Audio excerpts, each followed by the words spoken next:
Here are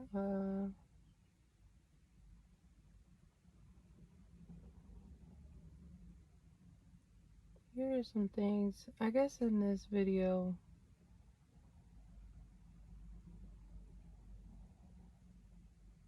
I want to talk about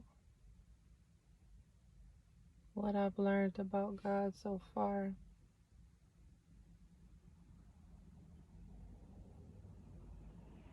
And kind of go from there.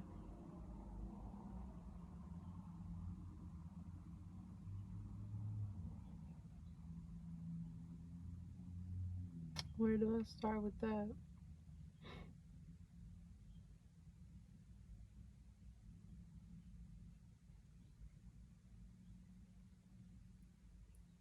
I've learned that it's all encompassing. He's all encompassing.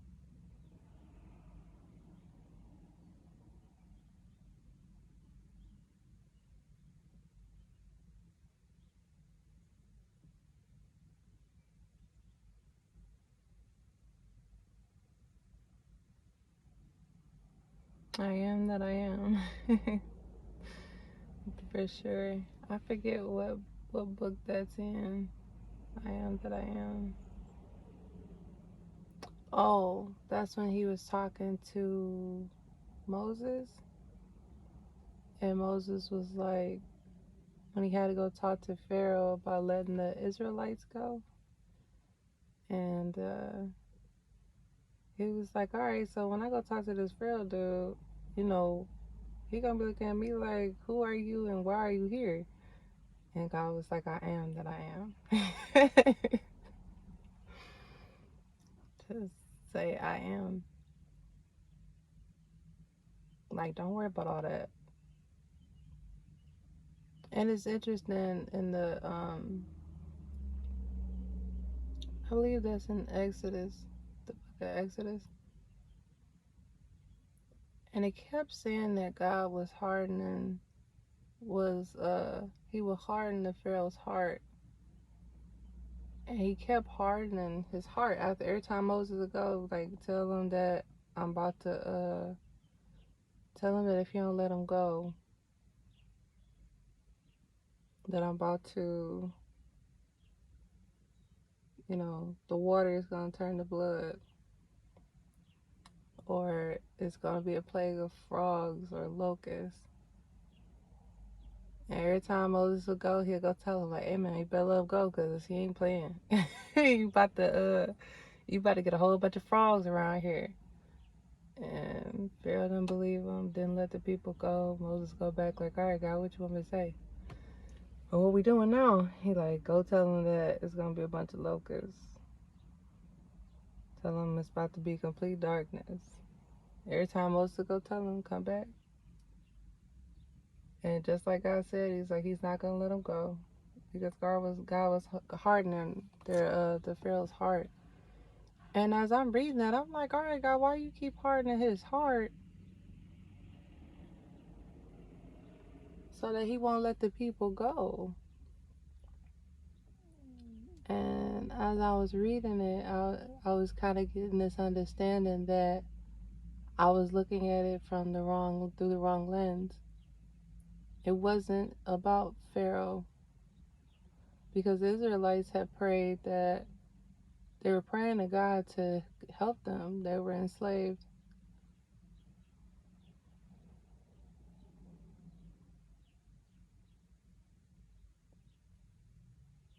And God had thought about the promise that he made to Abraham, Isaac, and Jacob. And he remembered them. And of course, in my mind, I'm like, Lord, you remember any promises that my people, any prayers that they had that could help me right now? Can you activate those for me in my life? And then it was like, girl, stop making this about you. Get back to reading. So I got back to reading. And that's when he came across Moses. And, well, not really came across him, but that's how Moses enters into the story after that. And I noticed a couple of things about that story. For one, it never mentions anything about Moses ever questioning God. But it makes sense. You got a burning bush, or angels talking to you through a burning bush. I mean, you got hard facts, I guess. So, um, and then when God actually speaks to you, it tells him to take off his shoes, his sandals, and telling them all these different things that's going on. And Moses was ready to be of service.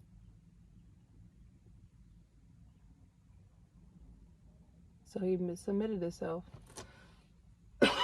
Excuse me. So I noticed that Moses never questioned God. He would go talk to Pharaoh, come back and talk to God, talk to Pharaoh, and he did this multiple times. And it never once, Moses never asked God, like,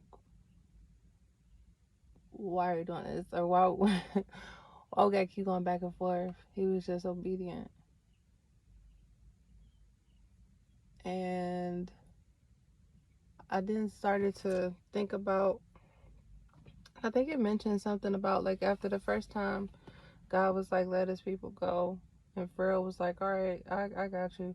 And told his servants to command the Israelites to basically work harder. And I guess they wasn't going to eat, like cutting the food supply, but they work harder. And they was like, yo, like, so I wonder what happened with their faith after asking God something and not seeing anything, and actually something got harder. But lo and behold, the whole time God was working behind the scenes. Already had someone in the physical on it. But he kept hardening his heart.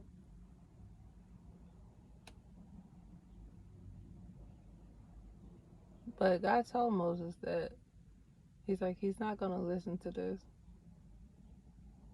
And I was just wondering, like, why did he keep hardening his heart? And then I realized that it wasn't about Pharaoh. Because in the process of all of these things happening, it made me wonder if the Israelites was like, if that was part of the faith restoration.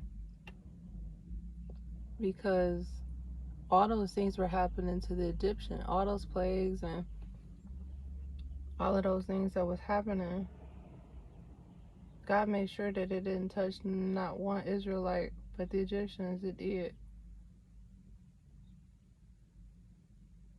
So it wasn't about, so yeah, he hardened his heart, but it just made me think from the perspective of the Israelites, of seeing God go to war for them, to free them. I wonder if they knew that they were loved and they were cared for. And maybe they didn't know about the promise that God had made, but that he was in the process of keeping it.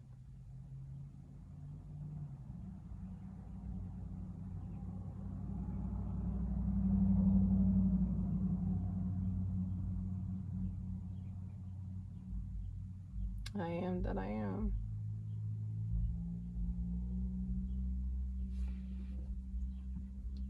In my experience with God,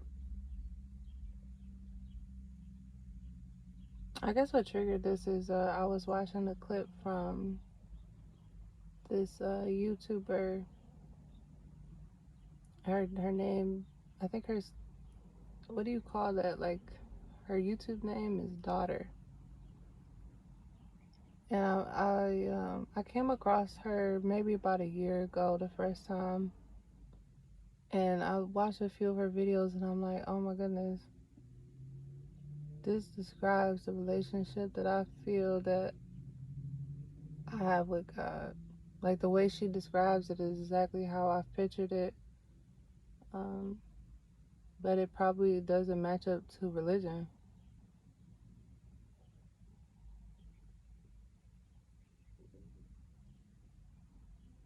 Like, it matches up in the scripture, like, you can tie it. There's fruit attached to it. But they make it sound like when you do something wrong that you feel his wrath and he's so angry. And no, I haven't felt that. Have I gotten conviction for things that I might have did wrong? Yeah.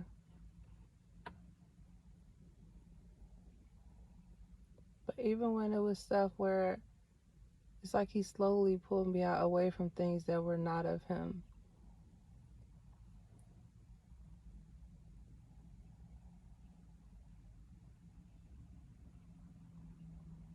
I think that's why the heart posture is so important in trying to remain childlike with God, or trying to remain pure in heart, because in my mind I was just trying to help people and help my clients that I had at the time.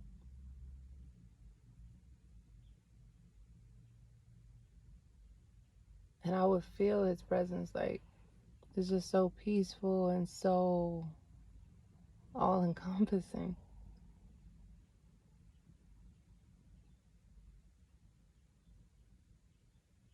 And he was there with me. And then one day it was just like something simple that I noticed, like other people that's in this area with me, like none of them have the things that I truly desire. I was like, that's strange.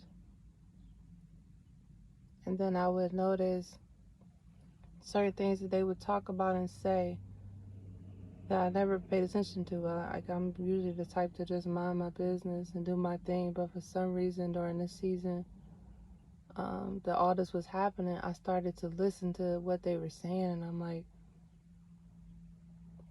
I don't really get off into stuff like that. It's almost like if you go to like a conference, and let's say the conference is about, starting your own business, or I don't know, getting into some type of investing. And then there's a group of people that say, well, we need startup funds. And they all say they want to rob a bank. And it's like, yo, I came for the education. I didn't really come to sign up to rob banks. But it's like you realize that you're still in the same room with those people. And what does that represent? Like, you really come to find out, like, this is like backdoor scheming. It's not even legit, none of it. Like, it's like you start opening your eyes. Like, the one thing that pulled you in was something that you thought was positive, or for your better improvement of your life, or for your family. And then as you're in there, you're looking around at people. It's like, that's what I've noticed with God. It's like when something is not for you or not aligned or something like that, it's like he slowly opens your eyes to it. Like, this isn't what I came here for. Even if you felt like God led you there.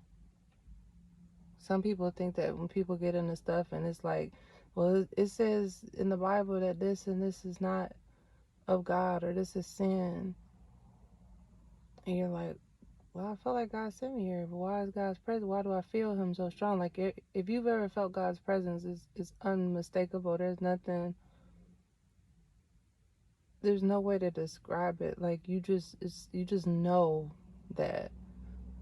Like, when I'm around, like, it's almost like you're around people that's negative or gossiping, you feel condensed, you feel shrunken, you feel, if that's not really who you are, you feel uncomfortable. You may make yourself be there because, maybe it's family, maybe it's people you've always known or something like that, but it's something about you that just does not sit right. But with God, like, it all feels right.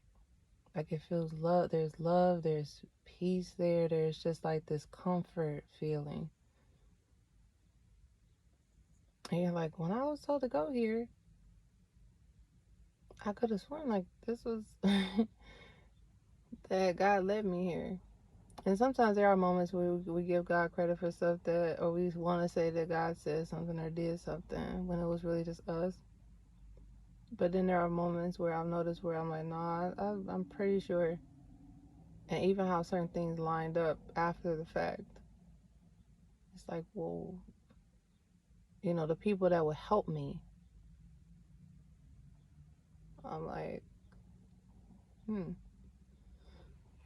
it's like, how did this person had no idea to be here at this time to say, hey, I want to help you with X, Y, and Z. Like, certain things that was happening was just like, that could only be God. There's no, I don't know. It's, some people could do stuff out the kindness of their heart. I'm thinking about this one time in particular. I was walking to this center that I was working at, or working out of. And before I left, like I'm feel like I'm talking, I'm chatting with God or whatever, and praying, I guess you could say too. And then something was like, grab your umbrella, and I forgot. And I just started walking, and then I realized like, oh, it's about to rain. But I was like, you know what? I wasn't even gonna go that day. I was gonna not go. And so I just picked myself up. I'm like, no, just go. So I started walking. I was like, well, I'm out here now. I'm gonna keep walking. And I'm walking. And this lady, I never saw her ride past me, but she turned around.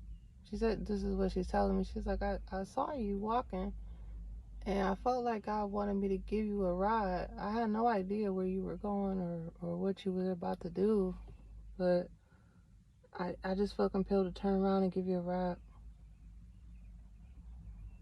But it's interesting because before I left the house, I was asking God about like transportation and other things, and it just felt like, don't worry about that, I'll take care of it. So when she pulled up, I knew she was from God because he literally just told me, just go ahead and walk today.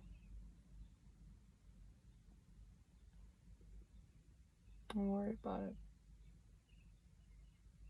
He did try to remind me to bring my umbrella, but just say I'm human. She pulls up, and there was no stranger danger. Like, there was no, I'm not comfortable. There was no none of that, because I got the message that I'd be taken care of, and this lady pulled around and said, God told me to give you a ride. Where are you going?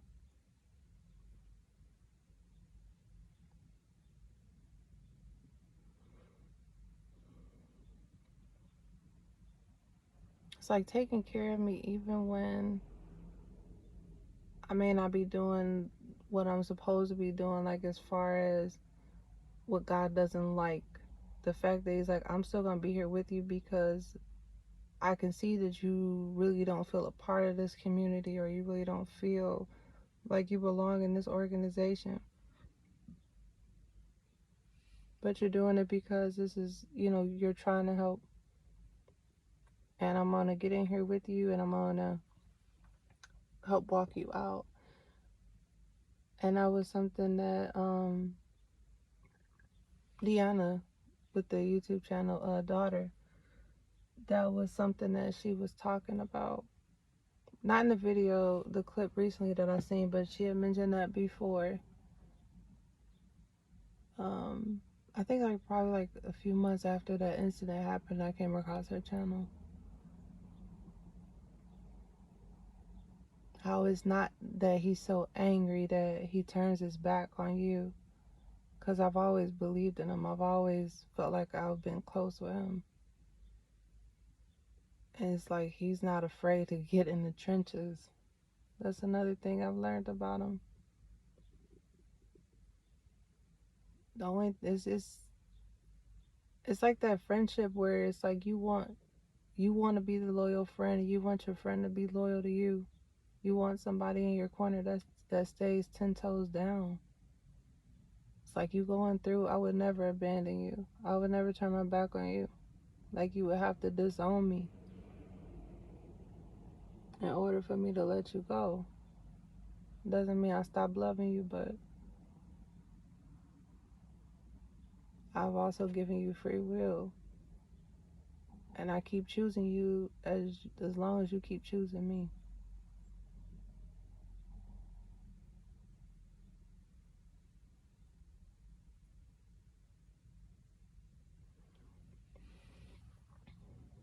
And he pulled me away from that.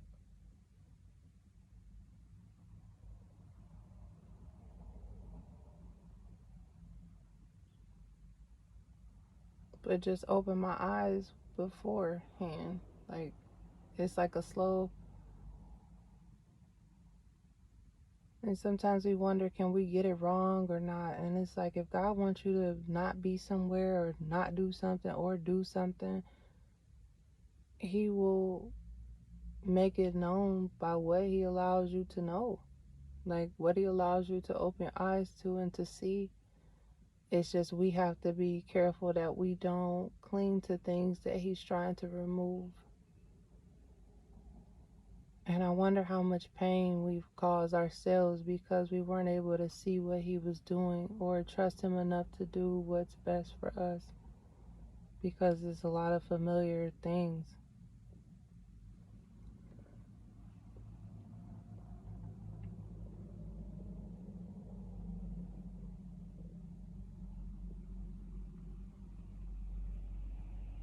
Mm. And don't get me wrong, it's like when you're letting certain things go that's not really aligned with who you are anymore, it feels rough. It can feel uncomfortable.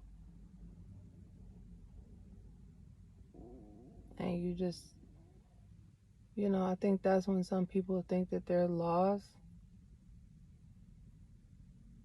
I think sometimes when God can't get through to us, He can get through on the other side of whatever it is that we're holding on to. It could be the person that wants to light a cigarette, but the lighter doesn't work. Or it becomes so windy that it makes them hard for them to light it. Or it's the job that fires a few people, or they start experiencing layoffs or cuts in the budget. Or it could be that relationship, that person that you feel like God wants you to be with, or you feel like yourself you want to be with them so bad, and God puts on their heart to let you go.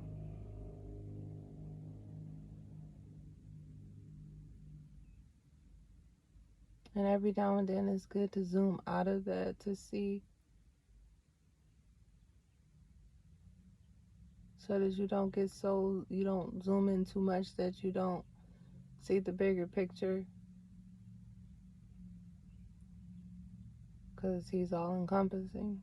He sees all, He knows all. There's so many birds flying around this car. Unlike it was a bird that flew across that way, and then it's like two birds just flew over the car. I'm like, y'all active, ain't you?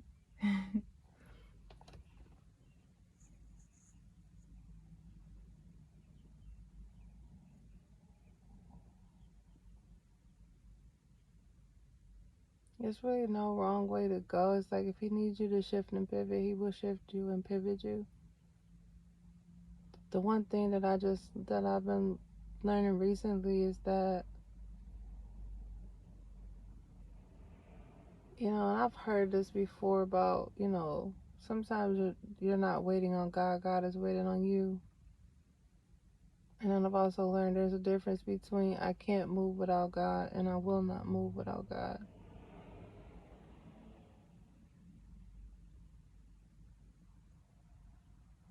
And it's just realizing that if He needs you to move or shift or whatever, it's like that's part of that surrender, and that's part of trusting and like building up that strength to believe, to trust.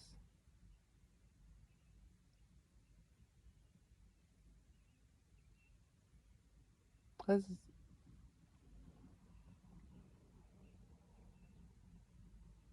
sometimes that's why we have our bad habits, though.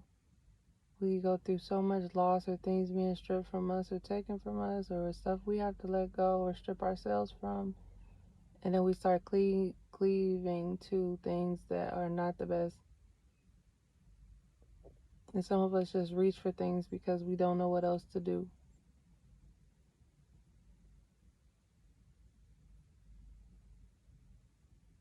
Some people have freeze responses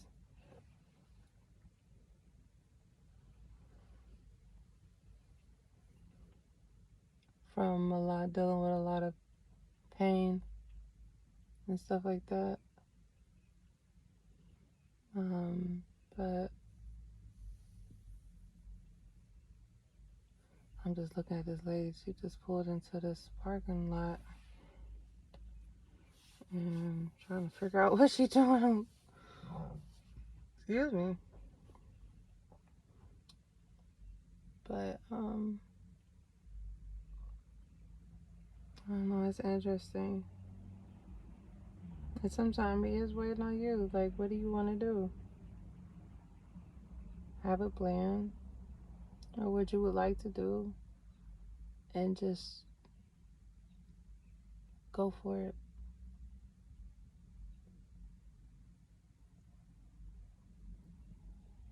It's easier said than done sometimes, but just putting the perspective out there a little bit different. Because if I had this perspective before some of the most challenging events in my life, I wonder how differently I would have went through them. Not that I want to go back and rewrite history, but it's just a curiosity. But I'm also curious about, as my mindset continues to shift, how different my future would have looked had I not gone through these changes. What would have happened if I hadn't experienced the twists and turns that I've already experienced, or the delays or the detours?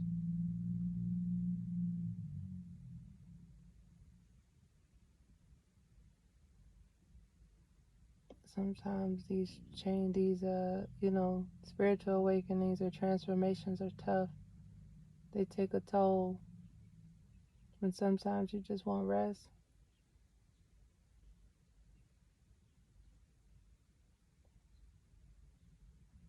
So I kind of get why people say put your trust in the Lord and, go to Him, seek rest with Him, because He definitely will sustain you or make use of the time that you need to rest.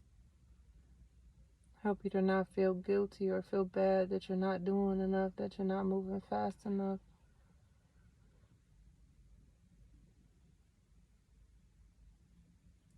And sometimes it's when you're with your walk with God, or when you walk with God,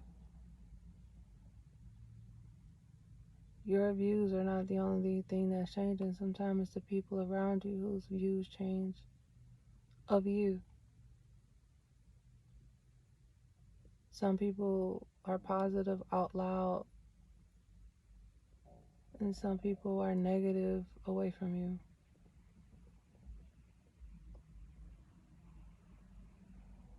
But if you go through that a couple of times, after a while, it's like it starts to let go of the, if you dealt with people pleasing, that's one way He helps you to let that go. If you deal with pride and ego, that's one of the ways that I've seen that He will help you to not care so much about what people think. And also crumbles down anything that you've identified yourself with that's not true to how He sees you.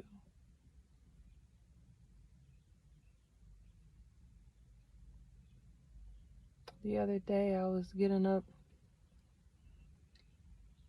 and I was thinking to myself, like, man, this feels like I'm back to where I was when I first was here. Like, I felt like I was getting closer to God during this season. And I was just like, I don't know what to do right now. Even though I had stuff to do, it was just like, I don't know if this is going to work, or I don't know if I should pursue this, or it was just so many different things, because it was more so like me nervous or anxious about the future, and about, I was having a hard time, like, letting some things go. And I was in a certain position in life where I was trying to commit more to God and try to get on board with His plan or His will for my life. And I was trying to learn how to surrender. And then things were happening. Like I was being taken care of. It wasn't how I would take care of how I would have done things. But I was provided for, and I was able to have a prayer be answered that I needed at that time. And God helped me to maintain things. And then one day, I just started, I don't know if I was getting discouraged or just wanting to rush the process, but I made a decision to do something, and everything was going good. And then 6 months later, I felt it was time to let it go, and I found myself right back. So it was like taking a whole year to, like, 6 months. I was like, all right, I'm gonna do this like this. And then I jumped. I feel like I might have, maybe I jumped the gun, or maybe I just wanted to speed it up, like I said. And then it was like almost exactly a year later, just realizing, like, I try to do it my way. Either I try to do it my way, or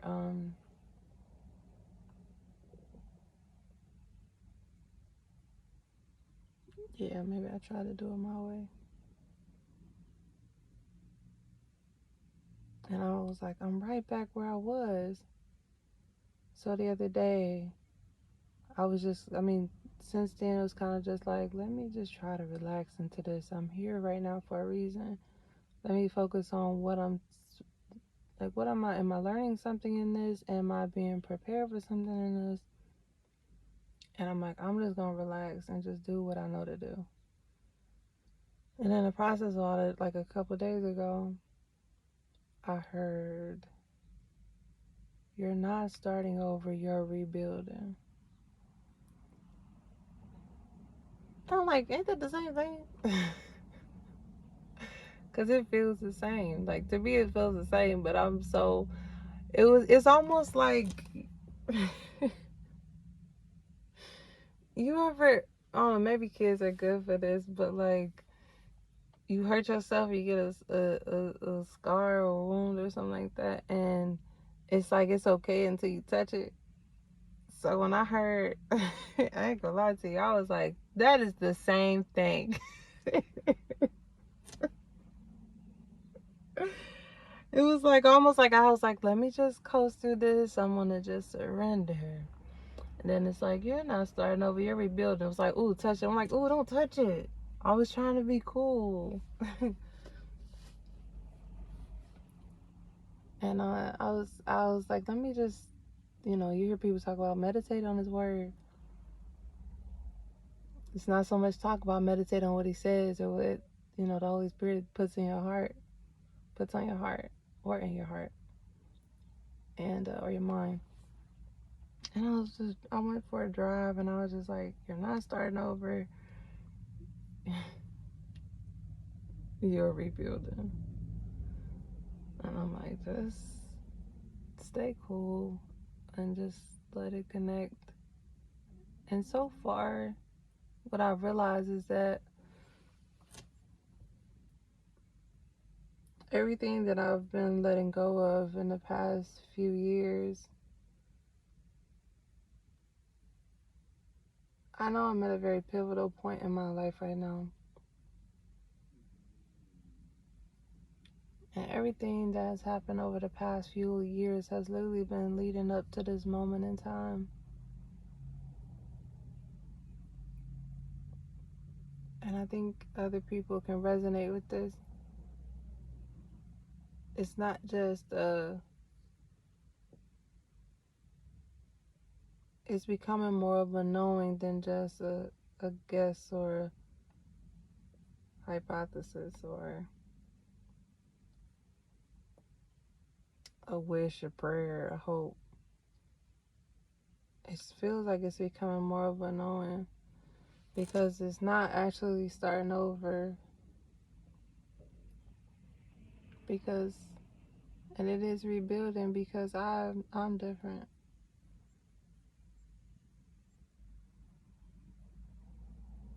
I was also watching another video recently,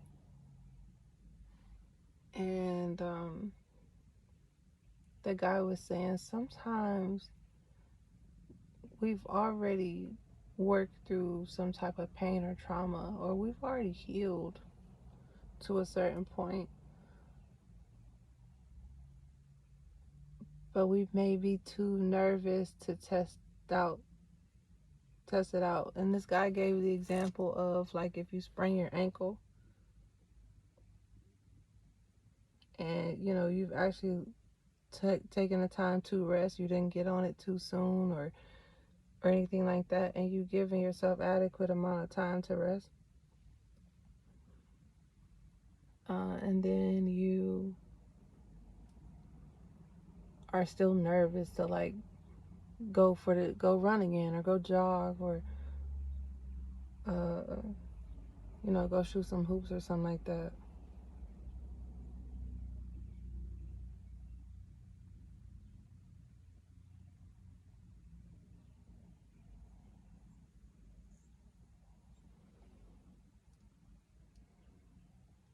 So you're not starting over, you're rebuilding,